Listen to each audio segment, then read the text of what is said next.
사도행전 11장 19절에서 30절 말씀. 죄송한데 김동민 집사님 저 물 한 잔만. 네, 감사합니다. 사도행전 11장 19절에서 30절 말씀. 본문이 좀 길지만 한 절씩 교독해서 읽겠습니다. 이제 스데반으로 인하여 일어난 핍박으로 말미암아 널리 흩어진 자들이 멀리 베니게와 키프로스와 안디옥까지 여행하며 오직 유대인들에게만 말씀을 선포하더라.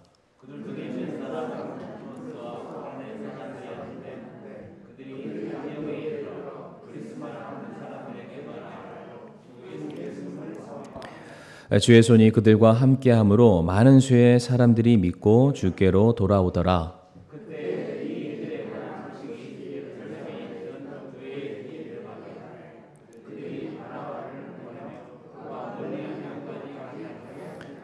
그가 이르러 하나님의 은혜를 보고 즐거워하며 그들 모두에게 권면하여 그들이 마음에 작정을 하고 주께 붙어 있으라 하니라.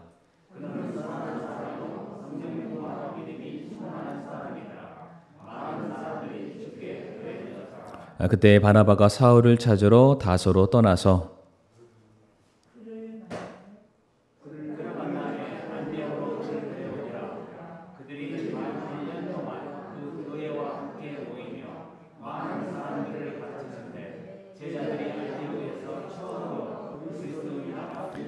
이 무렵에 대언자들이 예루살렘에서 안디옥에 이르렀고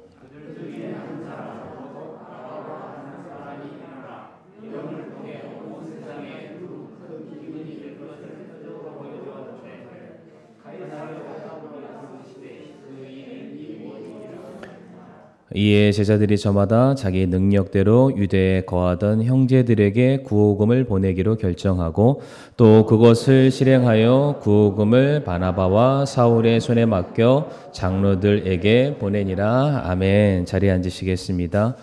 오늘은 사도행전 11장 19절부터 30절까지 말씀 통해서 안디옥 교회가 쓰임받은 이유에 대해서 함께 말씀을 나누도록 하겠습니다. 잠시만. 네.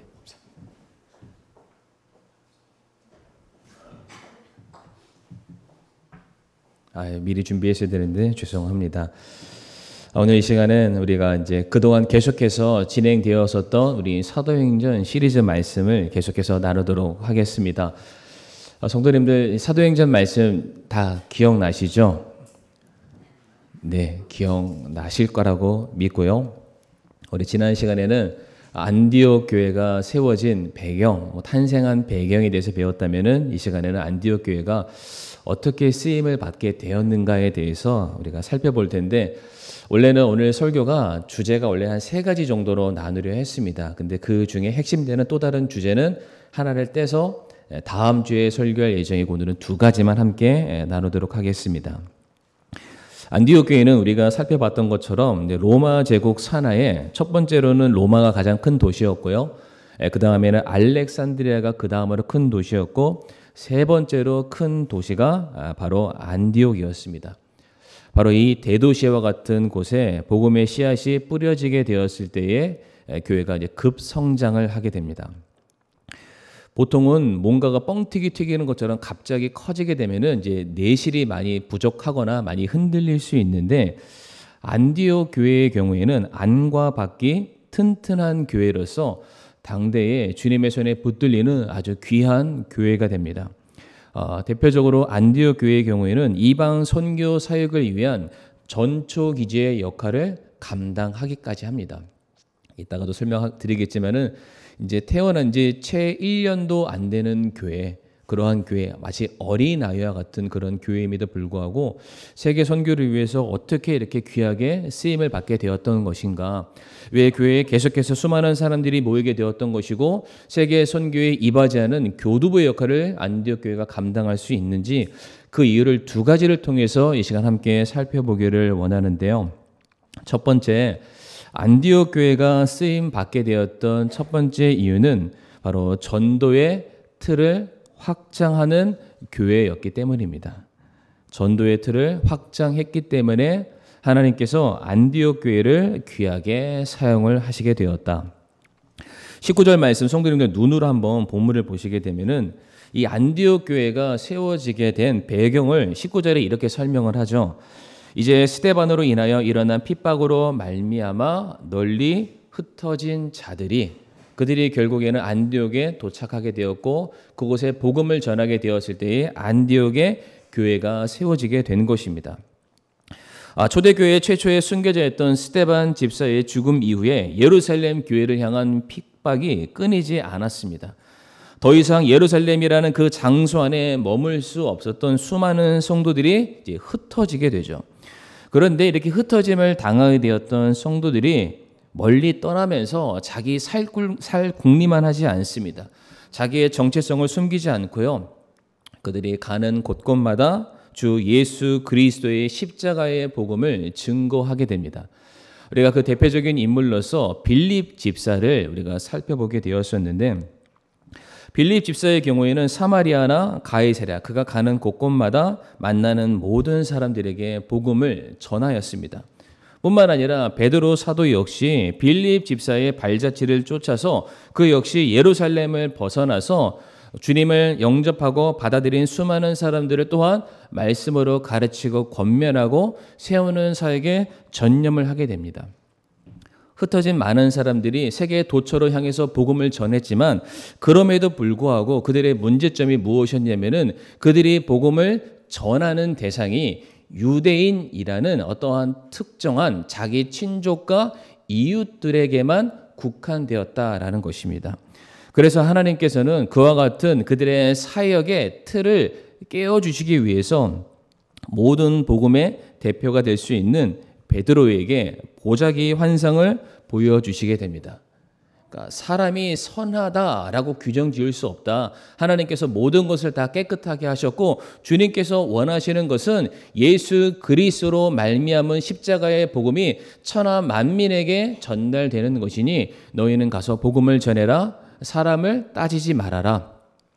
결국 이 사실에 대해서 이 진리를 깨달았던 베드로가 우리가 지지난 시간이었나요? 바로 이방인 백부장 고넬료에게 복음을 증거함으로 말미암아 이제 본격적인 이방인을 향한 복음의 문이 열리게 되었습니다.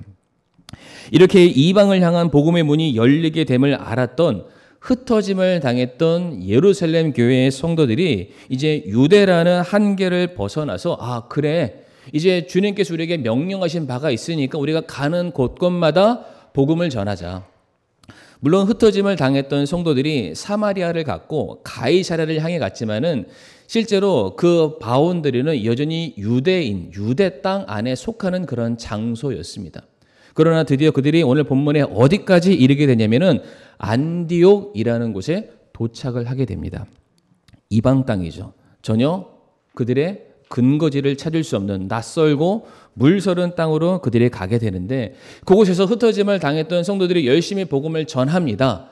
그런데 19절 말씀 다시 한번 보게 되면은 여전히 그들이 복음을 전하는 대상이 유대인이라는 그런 사람들에게만 전파되고 있음을 우리가 확인할 수 있습니다. 왜 유대인들에게만 복음을 전했을까요? 같은 민족이었고 말도 잘 통하고 인맥도 통하기 때문에 전혀 알지 못하는 낯선 이방인들에게 복음을 전하는 것보다 훨씬 더 자연스러웠을 것이고 그들에게 복음을 전하는 것이 훨씬 더 수월했기 때문에 흩어짐을 당했던 유대인 예루살렘 교회의 성도들이 안디옥에 살고 있는 유대인들에게만 복음을 전했던 겁니다. 자, 그런데 20절 말씀 보게 되면은 키프로스와 구레네 사람들이라고 되어 있죠. 여기서 구레네 사람 중에 대표되는 한 사람이 억지로 십자가를 짊어졌었던 구레네 사람 시몬도 포함이 됩니다. 이 사람들이 원래는 그들이 정통 유대인들은 아니죠. 디아스포라 유대인들. 유대인이라는 혈통은 가지고 있지만은 세상에 살면서 세상의 때라든지 세상의 문화에 이미 물들어 있던 이 사람들이 자기와 비슷한 언어와 비슷한 생활의 양식을 가지고 있는 그리스 말을 하는 사람들에게 드디어 복음을 증거하기 시작을 합니다. 그랬을 때 21절 말씀 보게 되면은 어떠한 역사가 일어나게 되냐면은 드디어 이방인들을 향한 복음의 문이 열리게 되었을 때 그 말씀에 순종해서 복음을 선포하게 되었을 때에 주님께서 그들과 함께 하셨다. 주님께서 그들을 거두어 주셨다라고 되어 있으면서 21절에 많은 수의 사람이 믿고 주님께로 돌아왔다라는 말씀이 기록되어 있습니다. 19절 말씀에 이미 안디옥에 도착을 했죠. 안디옥에 수많은 사람들에게 복음을 전파했지만 그 대상은 유대인이었습니다.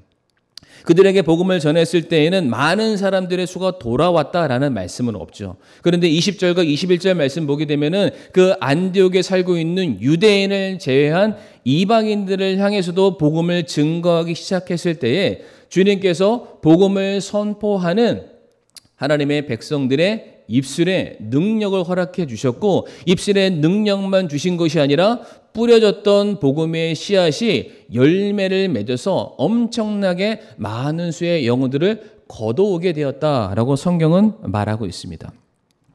우리가 스데반의 순교 사건과 예루살렘 교회의 핍박 사건, 빌립 집사의 복음 선포 사건, 그리고 베드로의 보자기 환상, 이 모든 일련의 사건들의 공통점이 무엇이 있었냐면은 이제 유대인에서 이방인에게로 갇혀있던 사역이 아니라 활짝 열리는, 복음을 위해서 만민에게, 천하에게 복음을 증거하는 그 사역들을 주님께서 이루시기 위해서 계속해서 우리의 틀을 깨부시고 확장하고 흔들고 계셨던 것입니다. 제가 한 설문조사를 한번 봤는데요. 전도가 쉽습니까? 전도가 어렵습니까? 라는 설문조사였습니다. 이제 저는 프로테이지를 이미 가지고 있는데 여기 계신 우리 성도님들에게 제가 한번 똑같이 설문조사를 해보겠습니다. 나는 전도가 쉽다. 손을 들어주시면 돼요. 나는 전도가 쉽다. 왼손, 오른손 상관없습니다. 나는 전도가 쉽다. 자, 그러면 반대로 아무리 생각해봐도 전도는 너무 어렵다. 쉽지도 않고 어렵지도 않은 분들은 뭡니까? 네, 지금 대다수의 많은 성도님들이 전도가 쉽다에 손을 드시지 못한 것을 보건대 전도는 어려운 것 같습니다. 설문조사의 응답자의 86%도 동일하게 전도가 참 어렵다. 그러니까 100명 중에 86명, 10명 중에 대략 9명이 참 전도가 힘들다라고 말을 했는데, 그래서 물어봤답니다. 왜 힘드세요? 라고 물어봤더니 사람들에게 내가 복음을 전했을 때 그 사람들의 어떤 그런 표정들이 있죠. 막 환대하면서 그래요. 내가 정말로 예수님을 기다렸어요. 복음을 듣고 싶었어요. 라고 반응을 하기보다는 보통 그렇게 복음을 전했을 때 사람들이 잘 안 듣잖아요. 제가 예전에 전도를 막 하다가 수많은 그런 일들을 많이 겪었는데 어떤 분들은 손살에 치면서 주지 말라고 이렇게 복음을 전하고 있으면은 이제 저기서부터 오시는데 이미 제가 나눠주는 걸 알고 있으니까 옷 매무새로다가 갑자기 주머니에 손을 넣고 핸드폰을 꺼내서 하는 척하면서 가세요. 그런 분들 되게 많죠. 근데 이런 분들은 양반이에요. 전도지를 딱 주잖아요. 그러면은 제 앞에서 보란 듯이 구겨서 던지는 사람들이 있고 그냥 손으로 막 치는 사람들도 있고요. 찢는 분도 있습니다. 근데 이분도 좀 양반이에요. 차라리 어떤 분들은 딱 주잖아요. 그러면은 그걸 딱 받아놓고는 저를 딱 보면서 이 눈빛이 쫙 올라가요. 그러면서 며칠 전에 봤었던 이 교계의 안 좋은 뉴스들, 어떤 목사의 만행들, 안 좋은 사건, 그런 거 많이 있잖아요. 이제 그런 거를 저한테 막 쏘아 붙이듯이 막 얘기하는 거예요. 그런데 우리가 교회를 다녔으겠냐? 너네들이나 잘 해라. 이런 말 하면은 제가 잘못한 게 아니지만 저도 참 위축이 되면서 어떻게 해야 되나 참 난감할 때가 참 많이 있습니다. 그런데 그 설문 응답자의 대부분이 이렇게 말을 한 거예요. 내가 복음을 전했을 때 그 사람들이 나한테 하는 해코지는 아니지만 부정적인 반응에 대해서 내가 참 그것을 감당하기 어렵다. 나한테는 나름 상처가 될 수 있다. 그래서 참 전도하는 게 많이 꺼려지고, 또 하나 그들이 나한테 무엇인가 물어볼 텐데 이게 긍정적으로 물어보는 사람들은 많이 없거든요. 부정적인 무엇인가 질문을 던졌을 때에 과연 내가 거기에 얼마나 적절하게 지혜롭게 대답할 수 있을까? 그러니까 이러한 부분들에 대한 의문점이 생기다 보니까 쉽게 복음을 전하지 못한다라고 말들을 남겼습니다. 이 응답자의 대부분은 복음이라는 것 자체를 모르기 때문에 내가 전도하기 힘들다라고 말하는 사람의 숫자는 적었습니다. 우리가 경험했잖아요. 예수님을 영접하신 모든 분들은 복음이 무엇인지 명확하게 아시고 계십니다. 고린도전서 15장 말씀 보게 되면 사도 바울이 말하죠. 내가 받은 것을 너희에게 주노니 예수님께서 우리를 위해서 죽으시고 4일 만에 부활하셨다. 딱 두 줄을 말합니다. 근데 그 두 줄의 사건으로 말미암아 부활의 놀라운 열매들이 맺어짐을 사도 바울이 또한 동일하게 선포하고 있죠. 그러니까 복음이라는 것 자체는 어려운 게 아닙니다. 굉장히 단순하고 쉬운 것이죠. 그럼에도 불구하고 우리가 왜 전도하기 힘드냐? 그 사람들이 우리에게 보여주는 반응이 참 불편하기 때문입니다. 그러다 보니까 우리가 전도하는 대상은 항상 어디로 향하게 되어 있냐면은 그러니까 내가 잘 아는 사람, 나에게 호의적인 사람, 그리고 나한테 잘 해주는 사람, 적어도 나와 만나서 밥이라도 함께 하는 사람, 내 말을 편안하게 들어주는 사람을 우리도 어쩔 수 없이 전도의 대상자로 삼을 때가 참 많다는 것이죠. 자, 그런데 또 다른 설문조사를 했는데 그러면은 만약 당신이 그래도 신앙생활하면서 한 번 이상은 복음을 전해 보셨을 텐데 그러면은 언제 어떻게 누구에게 복음을 전해 보셨습니까? 라는 그 질문의 응답자의 75%, 거의 3분의 2, 4분의 3 이상이 되겠죠. 그 사람들이 하는 말이 뭐냐면은 우연치 않은 기회에 내가 잘 모르는 사람들에게 복음을 전했습니다라고 말했습니다. 그러니까 항상 내 마음속에는 내 가족이 있고 내 친구가 있고 내 회사 동료가 있지만 그들을 향한 부담을 내가 항상 가지고 있지만 실상 내가 복음을 누군가에게 전했던 기회를 돌이켜서 생각해 보니까 이 사람한테 해야지. 근데 이 사람한테 못했다는 거예요. 오히려 예기치 않은 상황에 내가 전혀 예상하지 않는 대상들을 향해서 우연한 기회를 삼아서 그들에게 복음을 전했더니 오히려 그 사람들이 내가 하는 말을 들어주고 교회에 대한 관심을 갖게 되고 결국에는 예수님의 개인의 구조로 영접해서 구원받은 하나님의 자녀가 되더라. 이게 뭘 얘기하는 걸까요? 예수님께서도 마가복음 6장 4절에 뭐라고 말씀하셨냐면은 예수님께서 그들에게 이르시되 대언자가 자기 고향과 자기 친족과 자기 집 외에서는 존경받지 못하는 일이 없다라고 말씀하셨습니다. 쉽게 말해서 예수님도 이렇게 얘기하신 거예요. 나도 천하의 메시아고 그리스도이지만은 내 고향에서는 나도 그렇게 별 볼 일 없다. 그러니까 주변 사람들에게 복음을 전하는 게 가장 쉬운 것 같지만 예수님이 뭐라고 말씀하셨냐면은 주변 사람들에게 복음을 전하는 것만큼 힘든 게 없다라고 말씀하십니다. 성도님들 한번 생각해 보세요. 우리 성도님들에게 가장 가까우신 분이 누구신가요? 가족이죠. 자, 그런데 이제 일단 주변을 한번 이렇게 살펴보시면 그토록 나와 가깝고 나와 밥을 먹고 동고동락하는 가족이지만 함께 이 예배 자리를 못하고 있는 것이 현실입니다. 10년이 지나고 20년이 지나고 계속해서 복음을 전하고 참 예수님 만나라, 예배 좀 드려라, 기도 좀 하자 이런 얘기를 숱하게 하고 있지만 그럼에도 불구하고 이 자리를 함께하지 못하고 있는 것이 현실이라는 겁니다. 왜 그럴까요?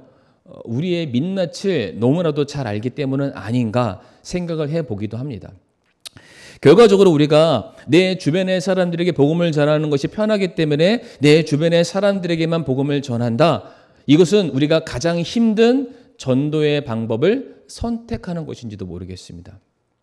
오히려 예기치 않은 상황에 우리가 늘 준비가 되어 있는 상황 속에서 복음을 전하기 위해서 항상 마음문이 열려 있고 그들과 만나는 접촉점만 우리가 만들 수만 있다면 우리는 더 많은 사람들에게 복음을 전할 수 있는 기회를 아마도 얻게 될 것입니다. 뿐만 아니라 우리 성도님들도 아마 경험을 하셨을 텐데 우리가 신앙생활 하면서 신앙생활 한 지 10년, 15년, 20년 정도 지나게 되면은 우리 주변에서 전도할 사람이 있나요, 없나요? 거의 없습니다. 이미 그 긴 시간 동안에, 무수한 시간 동안에 그 기회를 얻어서 우리가 이미 수차례 전도를 했고 이미 답이 나와 있습니다. 그러니까 우리가 아무리 가깝지만은 오랜 시간 같이 있음에도 불구하고 우리가 그들에게 따로 전도는 하지는 않습니다. 다시 말씀드려서 가깝다고, 내 친구라고, 내가 자주 만날 수 있다고 무조건 그들이 우리에게 있어서 늘 언제나 전도의 대상은 될 수는 없다. 우리는 언제나 이 앞에 있는 사람뿐만 아니라 우리가 만나게 되는 오고 오는 모든 사람들에게 복음을 전해야 될 사명이 있음을 성도님들 잊지 마시기를 바랍니다. 그래서 디모데후서 4장 2절 말씀, 디모데후서 4장 2절 말씀 보게 되면은 같이 한번 읽어볼까요? 시작. 말씀을 선포하라. 때에 맞든지 맞지 아니하든지 긴급히 하라. 모든 오래 참음과 교리로 책망하고 꾸짖고 권면하라. 아멘. 때에 맞든지 맞지 아니하든지, 그들이 나와 친한 사람이든지 그렇지 아니하든지 언제라도 누구에게라도 복음을 전할 수 있는 준비가 우리에게 되어 있어야만 한다. 하나님, 제가 저 사람에게는 반드시 복음을 전해야 돼요. 네, 맞죠. 그러나 그 사람 때문에 내게 주어진 또 다른 수많은 영혼들을 놓치는 것은, 그것은 결코 하나님께서 원하시는 일이 아닙니다. 우리가 사도행전 말씀을 보고 있는데 사도 바울은 그가 가서 전하고자 하는 복음의 대상들이 있었습니다. 그런데 그 복음의 대상들을 말씀을 잘 보니까 유대인이라고 되어 있습니다. 그러니까 하나님께서 사도 바울이 복음을 전하는 간절한 마음이 있었음에도 불구하고 그가 가려던 길을 막으십니다. 그리고 더 간절하게 주님을 찾는 사람들, 지금 당장 복음의 씨앗이 뿌려지기만 하면은 주님께로 돌아올 수 있는 그 영혼들을 향한 복음의 문을 열어두시고 사도 바울을 글로 보내시는 장면들이 성경에 계속해서 등장을 하고 있죠. 우리는 영혼을 얻기 위해서 늘 언제나 준비가 되어 있어야만 합니다.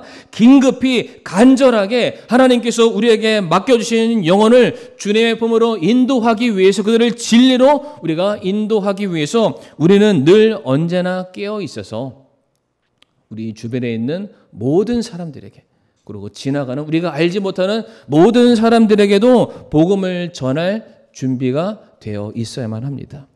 디도서 2장 13절과 15절의 말씀, 이 말씀도 우리가 같이 한번 읽어보길 원하는데 한 절씩 교독하겠습니다.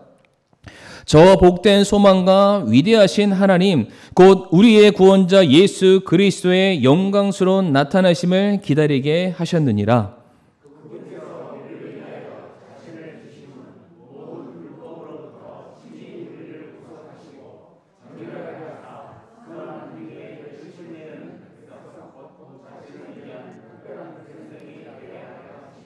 15절, 이것들을 말하고 권면하며 모든 권위로 꾸짖고 아무도 너를 업신여기지 못하게 하라. 아멘. 하나님께서 저와 성도님들을 구원하신 이유를 명백하게 말씀하고 계시는데, 선한 행위에 열심을 내는 성도가 되라고. 선한 행위란 무엇입니까? 성경에서 말하는 가장 선한 것이란 영혼을 구령하는 것, 복음을 선포하는 것, 지옥을 향해 죽어가는 영혼을 건져내는 그 일보다 성도님들 더 중요한 일은 결단코 없습니다. 그 일들에 있어서 대충 하는 것이 아닙니다. 되는 대로 하는 것이 아닙니다. 시간이 되면 하고 시간이 안 되면 안 하고, 상황이 되면 하고 내가 기분이 좋으면 하고 그렇지 않으면 안 하는 형편과 마음의 그런 상태와 전혀 상관없이 하나님께서는 저와 성도님들이 하나님께서 우리에게 맡겨주신 가장 선한 일, 영혼을 구령하는 그 일에 우리가 열심을 내길 원하고, 그 일에 우리가 사용되어지기를 원하고, 우리 주변에 있는 모든 사람들에게 예수 그리스도의 십자가의 영광의 사역들이 선포되기를 무엇보다 원하고 계십니다. 물론 복음을 전하는 것이 아까 설문조사처럼 참 어렵습니다. 힘듭니다. 이것이 우리의 현실이기는 합니다. 그러나 우리가 그 힘들다는 그 이유 하나 때문에 복음 전하기를 거부하고 내 주변 사람들에게 그 영적인 관심을 끊어놓는 순간 우리들의 삶에 그 어떠한 성장과 변화가 없다는 것이죠.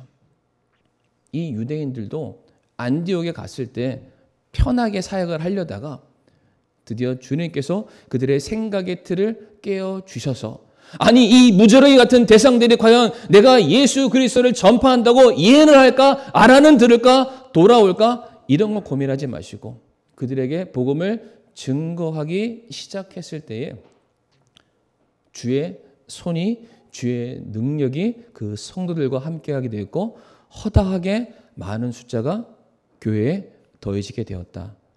이 동일한 역사가 우리 반석교회 안에 함께하기를 간절히 바랍니다. 제가 수요일 날도 그런 말씀을 드린 것 같지만 이 교회가 건강한 교회인가 그리고 앞으로도 기대와 소망이 있는 교회인가 그것을 알 수 있는 지표는 하나입니다. 이 교회에 계속해서 구원받는 영혼이 더해지게 되는가.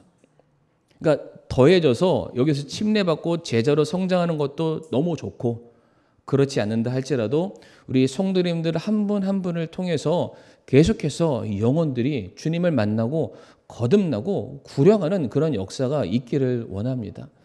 성도님 이런 일들이 과거 80년대 90년대 내 젊었을 때 그 청춘에게만 국한되는 것이 아니라 유대인들도 계속 사역을 국한했잖아요. 근데 그런 게 아니라 오늘 일하는 이 시간에도 동일하게 내게 주어진 하나님께서 우리에게 맡겨주신 가장 선한 일들을 위해서 긴급하게 쓰임 받으시는 성도님들이 되시기를 간절히 바라겠습니다. 두 번째로 안디옥 교회가 왜 쓰임 받게 되었냐? 안디옥 교회는 선교의 틀을 확장하는 교회였습니다. 그러하기에 하나님께서 당대에 안디옥 교회를 아주 귀하게 사용하시게 되었습니다. 27절부터 말씀을 보시게 되면은 아가보라는 한 대언자가 예루살렘으로부터 안디옥으로 옵니다. 그리고 그들이 지금 이제 장차 일어나게 될 예루살렘 교회 현실과 미래의 일들이죠. 지금 예루살렘 교회의 모든 성도들이 큰 흉년을 맞이해서 그들의 삶에 어려움이 있다. 그러니까 안디옥 교회 성도들아 너희는 모른 척하지 말고 그들을 돕고 그들을 위해서 기도하라라는 귀한 메시지를 선포를 하게 됩니다. 그러자 이 말씀을 들었던 안디옥 교회 성도들이 본문 29절 말씀 보게 되면 이에 제자들이 이 제자란 안디옥 교회 성도를 말합니다. 저마다 자기 능력대로 유대에 거하던 형제들에게 예루살렘 교회 성도들에게 구호금을 보내기로 결정을 하게 됩니다. 그리고 결정한 것에서 그치지 않고요. 바로 그 즉시 특별 구제 헌금이죠. 오늘날로 바꾸면 선교 헌금이 될 수 있는데 그것을 그 자리에서 모읍니다. 근데 29절에 어떻게 되죠? 그냥 모았을 때 그 자리에서 자기 주머니에 있는 쌈짓돈을 낸 것이 아니라 내가 할 수 있는 최대한의 능력치죠. 할 수 있는 것 그 이상의 힘에 지나도록 다른 성도들의 필요를 알았기 때문에 그것을 준비해서 바로 그 자리에 바나바와 사울의 손에 그것을 맡깁니다. 그리고 그것을 즉각적으로 예루살렘으로 전달하게끔 모든 과정들이 신속하게 진행되는 것을 볼 수가 있습니다.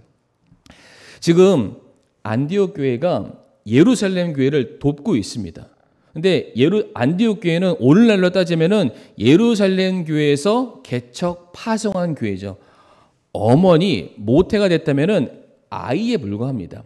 실제로 지금 이 헌금을 하고 있는 이 시점이 안디옥 교회가 지금 탄생한 지 채 1년이 안 된 굉장히 시기가 어린 상황이었죠. 성도님 한번 생각해 보시길 바랍니다. 교회가 세워진 지 1년이 안 된 거예요.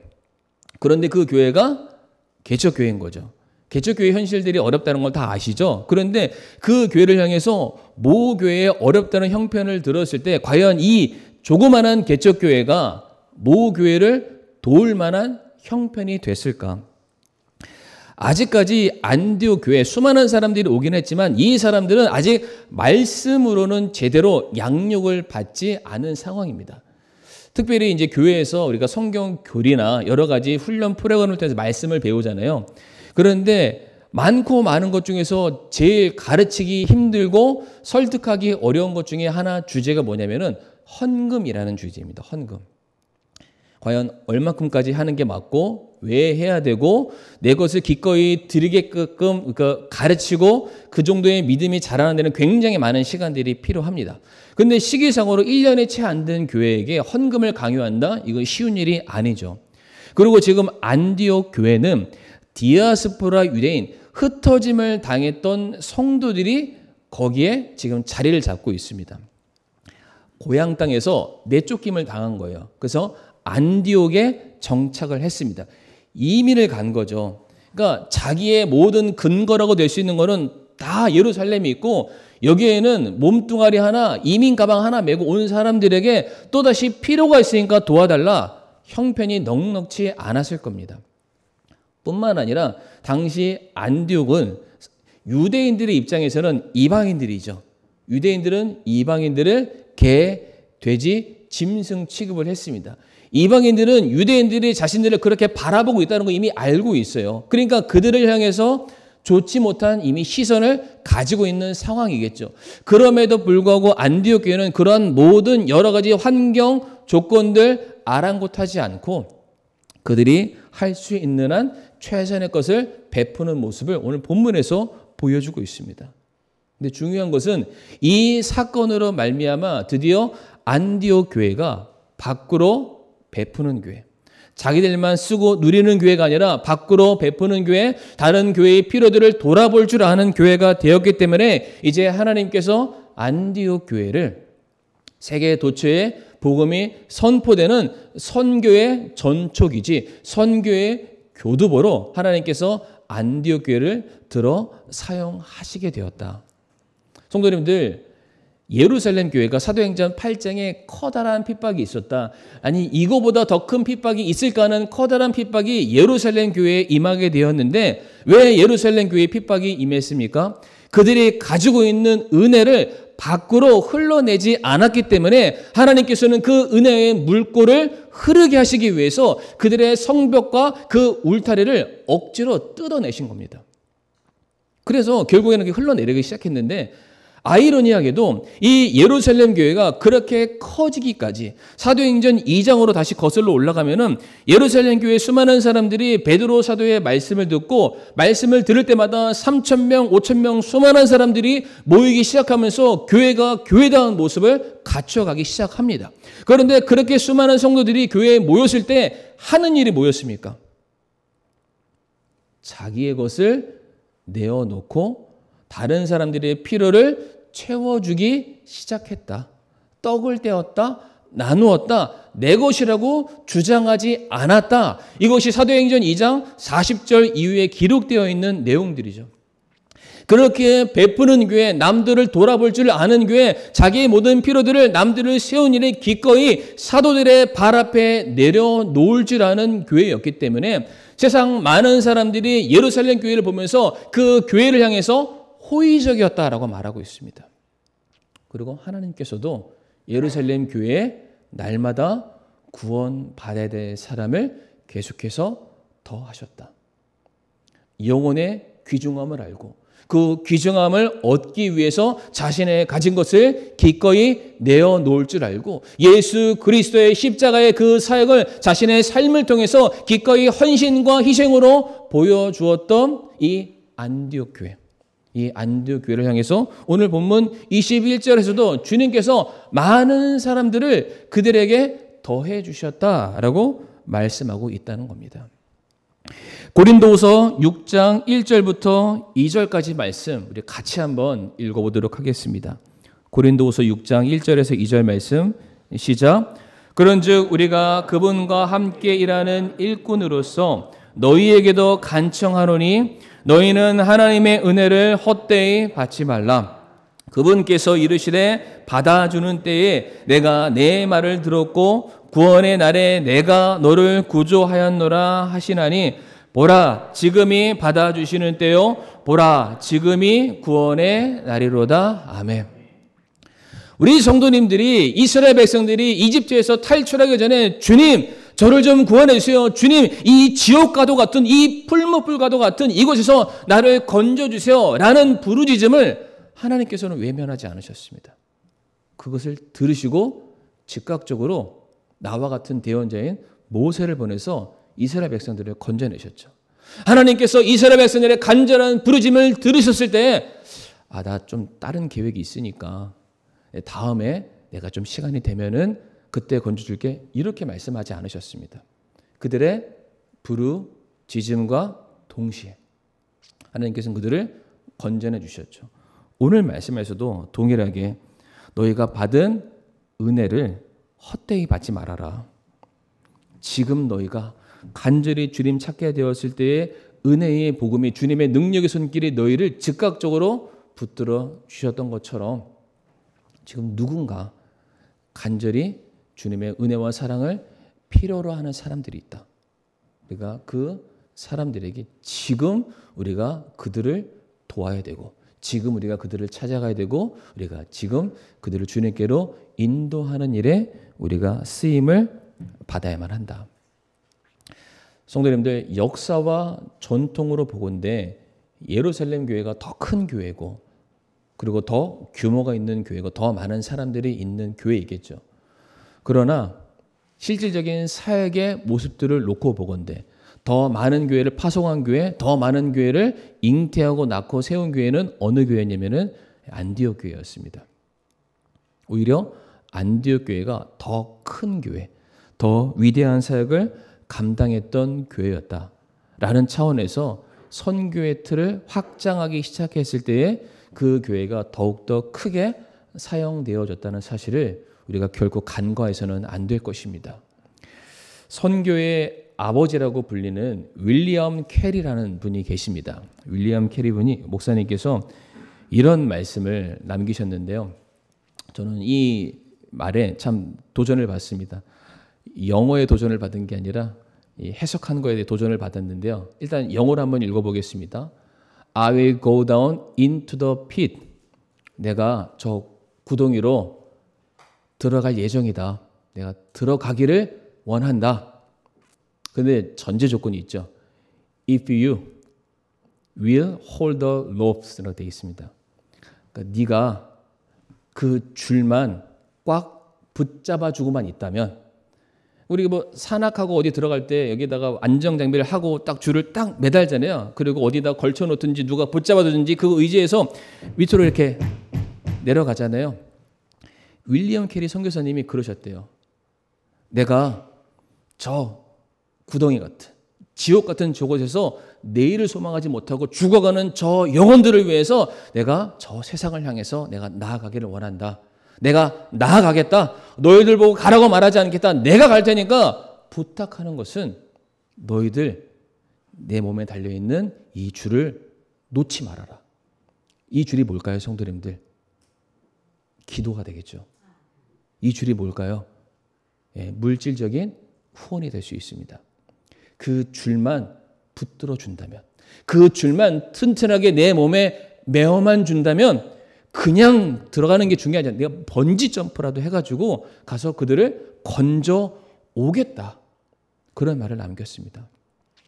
성도님들, 우리 주변에 계시는 선교사님들, 성도님들이 메어주시는 그 줄에 의지해서 지금 대만으로 가시는 거고요. 미얀마로 가시는 거고 여러 곳에 가시는 겁니다. 그 줄 믿고 복음을 전하시는 거예요. 낯설고 물서른 곳에 대체 무슨 호의호식을 하겠다고 그런 데 가시겠습니까? 다만 영혼을 향한 간절한 그 마음, 우리 모든 구원받은 성도들의 간절한 염원을 그 한 분이 다 받들어서 주님을 알지 못하는 그 영혼들을 향해서 찾아가시는 거예요. 그 성도님들은 성도님들이 메어주시는 기도의 줄, 그리고 선교 헌금의 줄에 그분들의 모든 인생을 의탁하고 계십니다. 내가 저 구덩이에 들어갈 테니까 다만 이 줄을 놓지 말아라. 저는 우리 반석교회가 선교를 향해서 기도의 줄을 그리고 선교 헌금의 줄을 우리가 놓치기를 원치 않습니다. 화장품 광고에 놓치지 않을 거예요. 그런 거 있잖아요. 성도 놓치지 마세요. 그냥 기도하는 것만으로는 그 줄이 너무 얇습니다. 성도님, 그 선교사님들이 적극적으로 선교 활동에 더 뛰어들 수 있도록 번지 점프할 수 있도록 우리가 더 많은 두꺼운 줄들을 메어 드리기를 원합니다. 특별히 내년 2월부터는 대만 선교 사역의 새로운 국면을 맞이합니다. 그 전까지는 준비하는 과정이었다면 이제 2월부터는 이제 따로 예배 초소를 마련해서 우크렐라 그리고 말씀 그래피 그리고 한국어 동아리 이런 것들을 도구 삼고 발판 삼아서 많은 영혼들을 주님께로 인도하길 원하고 그들을 가르쳐서 제자 삼기를 원하고 계십니다. 내년의 사역이 정말로 굉장히 중요한 대만 선교의 분기점이 될 수 있습니다. 성도님들 줄을 꼭 붙잡아 주시길 바랍니다. 기도의 줄, 선교, 후원의 줄을 꼭 붙잡아 주시길 바랍니다. 그렇게만 우리가 할 수 있다면 하나님께서 우리 반석교회를 더 귀하고 놀랍게 사용하시리라고 확신합니다. 이 시간 다 같이 머리 숙여 함께 우리가 기도하기를 원합니다. 이 시간 우리가 기도할 때에 안디옥 교회가 부흥하고 성장할 수 있었던 것은 다른 게 아닙니다. 도시에 있었기 때문에 성장한 게 아니죠. 돈이 많았기 때문에 성장한 것이 아니었습니다. 그들이 모든 영혼들을 주님께로 인도하고자 하는 전도의 틀을 확장했기 때문에 긴급하게 최선을 다해서 복음 전하는 일에 그들이 쓰임 받기를 원했기 때문에 그리고 필요한 곳이 있다면 기꺼이 자기 것을 드리고자 그들이 구제와 선교에 준비된 교회, 쓰임받은 교회였기 때문에 하나님께서는 천하보다 귀한 영혼을 위해서 자기 목숨처럼 모든 것을 내어놓는 안디옥 교회를 당대의 큰 교회로, 위대한 교회로 사용하셨던 것입니다. 저는 그 안디옥 교회의 정신이 바로 우리 반석 교회에도 동일하게 있기를 원하고요. 그 일들을 위해서 우리 성도님들이 동일하게 귀하게 쓰임받고 사용되어지기를 원합니다. 그 일을 위해서 하나님 제가 그렇게 쓰임받게 해주세요. 제가 그렇게 사용되어지기를 원합니다. 이 시간 함께 기도하겠습니다.